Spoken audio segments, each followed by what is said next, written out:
मुनि विहारणे नमः। श्री स्वामी हरिदास विजयतीर्थराम। हम लोगों को भगवत प्राप्ति बड़ी ही सरलता से और बड़ी जल्दी हो सकती है, परंतु संसार की आसक्ति के कारण यह बहुत कठिन और बड़े विलंब से होने वाली प्रतीत होती है। भाई, वास्तव में भगवत प्राप्ति कठिन नहीं है, वरन संसार की आसक्ति को छोड़ना कठिन है। और सच कहें तो आसक्ति को छोड़ना भी कठिन नहीं है, क्योंकि कोई भी आसक्ति निरंतर नहीं रहती। आसक्ति मुख्य रूप से दो चीजों की होती है, भोग की और संग्रह की।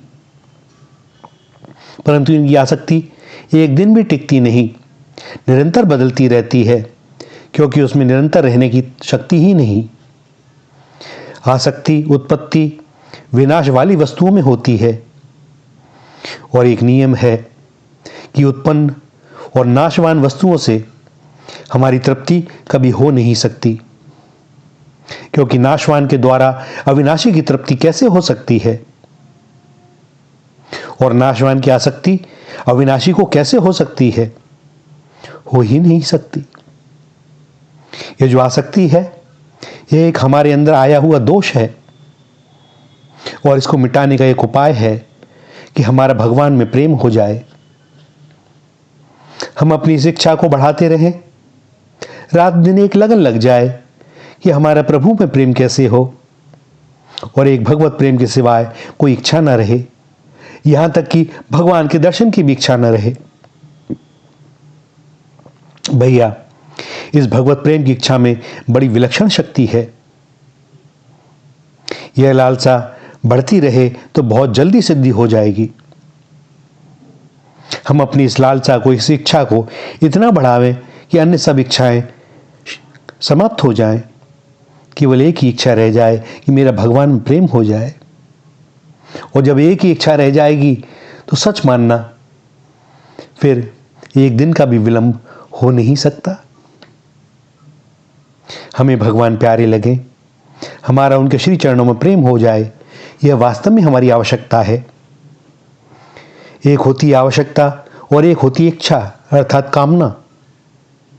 संसार की इच्छा को कामना, वासना, तृष्णा, आशा आदि नामों से पुकारा जाता है, और भगवान की इच्छा को आवश्यकता, जरूरत, मांग, भूख आदि नामों से कहा जाता है। नाशवान की तरफ खिंचाव होना यह इच्छा है, और अविनाशी की तरफ खिंचाव होना आवश्यकता है। इच्छाएं हम लोगों को भोग और संग्रह में लगाती हैं, और आवश्यकता सत्संग, भजन, ध्यान में लगाती है। इच्छाएं कभी पूरी होती नहीं, और आवश्यकताएं सदैव पूरी होती हैं, यह नियम है।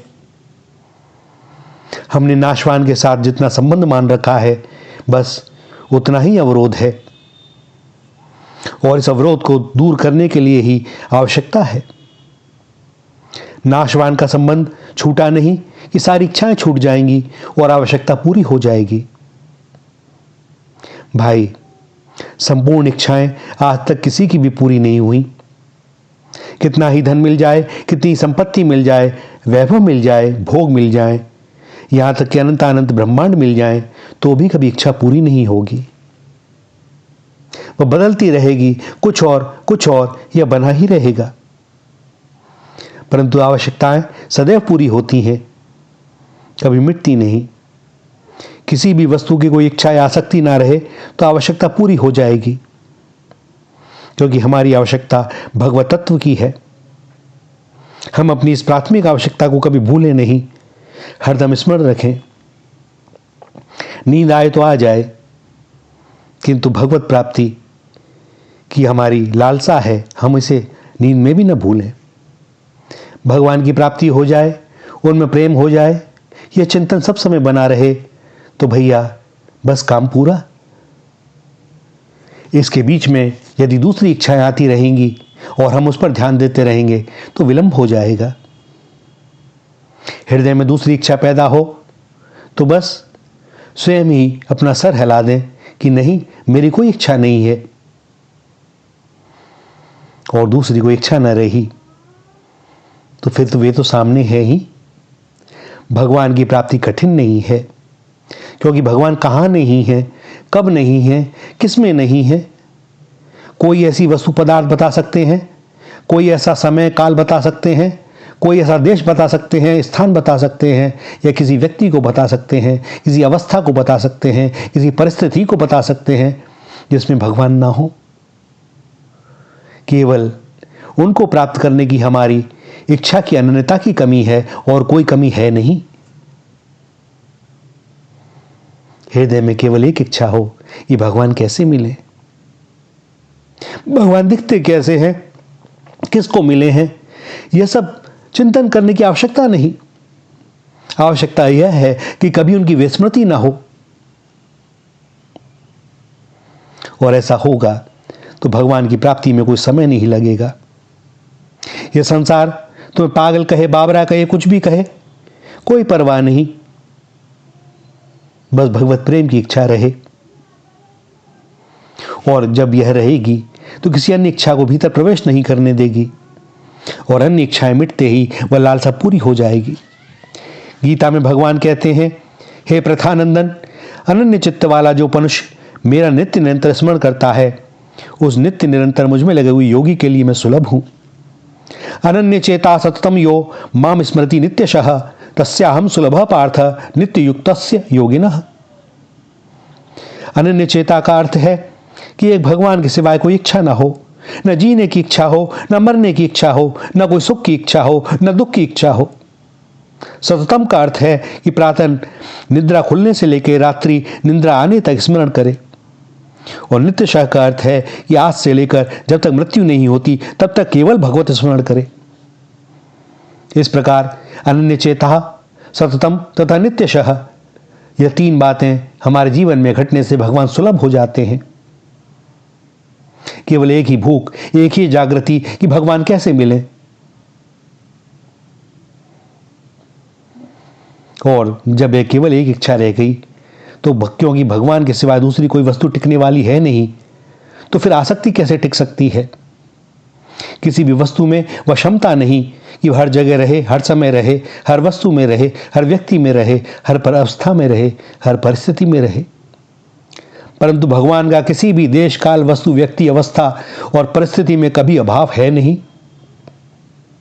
क्योंकि भगवान के बिना कहीं भी कुछ है ही नहीं। जो सब जगह सब समय उपस्थित है, जिसका कहीं भी अभाव नहीं है, उनकी प्राप्ति में विलंब का कारण यही है कि हम हृदय से उनको चाहते नहीं।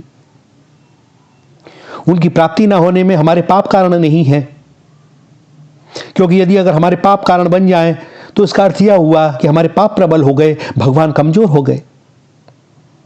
परंतु यह संभव है नहीं।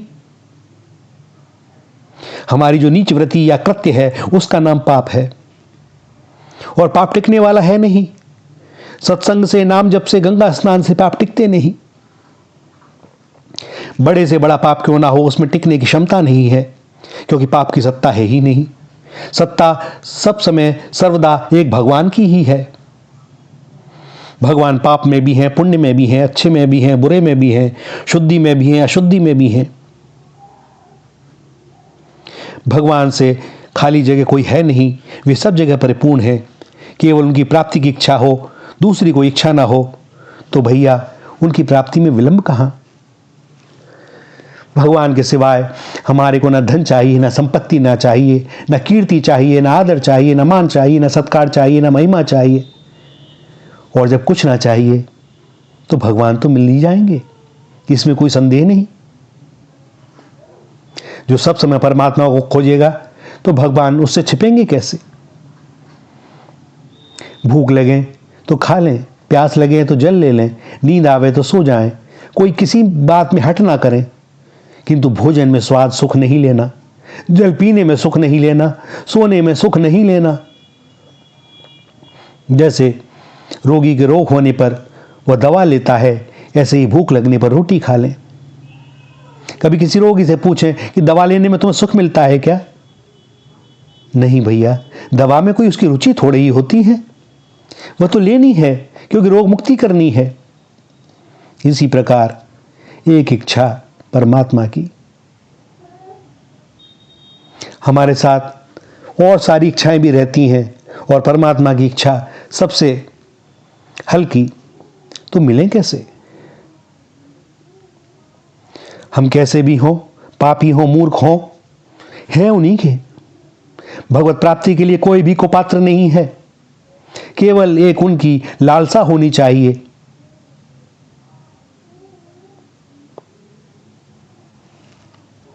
और यह किया जा सकता है, क्योंकि जो होने वाला है वही होता है। सो कोई हट नहीं, कोई अपने ऊपर, शरीर के ऊपर भी कड़ाई का वो नहीं, लेकिन किसी में भी सुख को न देखें, दुख को न देखें। केवल यही कि मुझे इस जन्म में ही भगवान की प्राप्ति करनी है। वे कब मिलेंगे यह भी नहीं सोचना, वह कितने जन्मों बाद मिलें, वह एक घड़ी में मिल जाएं, महीने में मिलें, वर्ष में मिलें। और सत्य बात तो ये है भैया कि वे तो मिले हुए हैं। हमारी अनन्यता उनके श्री चरणों में बड़ी नहीं कि फिर वे कहां जाएंगे। मानस में भगवान स्वयं कहते हैं, सन्मुख होई जीव मोहि जबहि, जन्म कोटि अघ नासहि तबहि। हम तो केवल भगवान के सम्मुख हो जाएं, करोड़ों जन्मों के पाप हमारे उसी क्षण नष्ट हो जाएंगे। क्योंकि पापों में, दुराचार में, अवगुणों में यह शक्ति नहीं कि वे भगवान को रोक दें, क्योंकि भगवान को रोकने की ताकत किसी में है नहीं। केवल हमारी एक इच्छा की आवश्यकता है। हम सबको यही सावधानी रखनी है कि भैया भगवत प्राप्ति की लालसा का कभी विस्मरण ना हो, और यह एक ही इच्छा हृदय में बनी रही तो भगवत प्राप्ति में न तो कोई कठिनता है और न कोई विलंब। विश्वास रखें। श्री राधा, श्री राधा, श्री राधा।